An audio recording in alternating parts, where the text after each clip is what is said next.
పశ్చిమాసియా యుద్ధంతో LPG petrol ధరలు అమాంతం పెరిగిపోతాయని కొందరు తప్పుడు ప్రచారం చేశారన్నారు ప్రధాని మోదీ.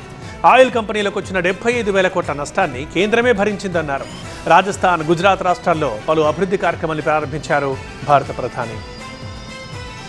రాజస్థాన్లోని బలోత్రాలో పలు అభివృద్ధి కార్యక్రమాలను ప్రారంభించారు ప్రధాని మోదీ. దేశంలో అతిపెద్ద గ్రీన్ ఫీల్డ్ పెట్రో రిఫైనరీని మోదీ ప్రారంభించారు. 79,450 కోట్లతో ఈ రిఫైనరీని నిర్మించారు. బలోత్రాలో 1,06,000 కోట్ల రూపాయల విలువైన రిఫైనరీ, రోడ్డు రవాణా, రైల్వే ప్రాజెక్టులను మోదీ ప్రారంభించారు. పశ్చిమాసియా యుద్ధం కారణంగా ప్రపంచవ్యాప్తంగా ఎల్పీజీ, పెట్రో సంక్షోభం వచ్చిందన్నారు మోదీ. ఎల్పీజీ సమస్యకు వారం రోజుల్లో తమ ప్రభుత్వం పరిష్కారం చూపించిందన్నారు. పెట్రో, గ్యాస్ ధరలపై చాలా మంది అపోహలు సృష్టించారు మండిపడ్డారు. గ్యాస్ సిలిండర్ ధరలు భారీగా పెరుగుతాయని తప్పుడు ప్రచారం చేశారని అన్నారు. IIHM స్టూడెంట్స్ ప్రపంచం మొత్తం ఉద్యోగాలు చేస్తూ లక్షల్లో జీతాలు సంపాదిస్తున్నారు. ఇప్పుడే చేరండి international institute of hotel management. పశ్చిమాసియా యుద్ధం కారణంగా ఎక్కువ ధరకు పెట్రో ఉత్పత్తులను కొనుగోలు చేయడంతో ఆయిల్ మార్కెటింగ్ కంపెనీలపై 75,000 కోట్ల రూపాయల భారం పడిందన్నారు మోదీ. ఆ నష్టాన్ని కేంద్రమే భరించిందన్నారు. పెట్రో ధరలు పెంచకుండా చర్యలు తీసుకున్నట్లు తెలిపారు.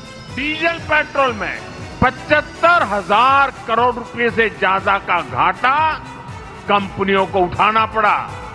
यानी एक नई रिफाइनरी बन जाए इतना घाटा सहना पड़ा और इस घाटे को पूरा करने की जिम्मेदारी सरकारी खजाने से उठाई गई.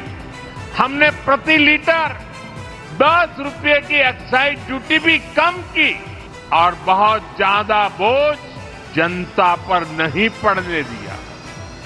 साथियों, युद्ध के इसी समय में भारत की दूसरे देशों के साथ जो दोस्ती है ना, वो दोस्ती भी बहुत काम आ गई. రాజస్థాన్ పర్యటన తర్వాత మోదీ గుజరాత్ లో పర్యటించారు. అహ్మదాబాద్ లోని సనాంద్లో సెమీ కండక్టర్ యూనిట్ ను ప్రారంభించారు. ప్లాంట్ను సందర్శించారు. మేక్ ఇన్ ఇండియా కార్యక్రమంలో సెమీ కండక్టర్ రంగానికి అత్యంత ప్రాధాన్యతనిస్తున్నట్లు తెలిపారు. భారత్ను గ్లోబల్ చిప్ హబ్ గా మారుస్తామన్నారు.